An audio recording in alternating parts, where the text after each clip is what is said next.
સાવરકુંડલાના ધારાસભ્ય મહેશ કસવાળાએ કૃષિ મંત્રીને પત્ર પાઠવ્યો. રાજ્ય અને કેન્દ્ર સરકારની ખેડૂતલક્ષી નીતિ અભિગમ અંગે રજૂઆત કરવામાં આવી. ગુજરાતમાં 200 કેન્દ્રો પર ટેકાના ભાવે મગફળી ખરીદી ચાલુ. મગફળીની એમએસપી ખરીદીની 17 જાન્યુઆરીની મુદતમાં વધારો કરવાની માંગ કરી.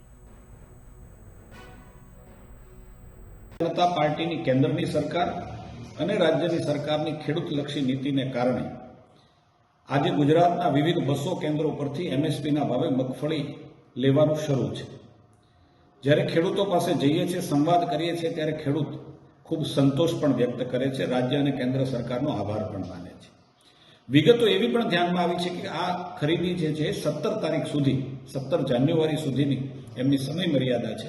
પરંતુ કેટલાક સંજોગોમાં કમોસમી વરસાદને કારણે, ગોડાઉનનું મેપિંગ સમયસર ન થવાને કારણે અથવા તો પરિવહન વ્યવસ્થામાં ક્યાંક વિલંબ થવાને કારણે ખેડૂતોની મગફળી એ 100% સમય મર્યાદામાં ન ખરીદાઈ શકે તેવા સંજોગો જ્યારે ઊભા થયા છે, ત્યારે હું રાજ્ય સરકારને વિનંતી કરું છું કે આ સમય મર્યાદામાં વધારો કરે, જેના કારણે 100% રજીસ્ટર થયેલા ખેડૂતોની મગફળી રાજ્ય સરકાર ટેકાના ભાવે ખરીદી શકે.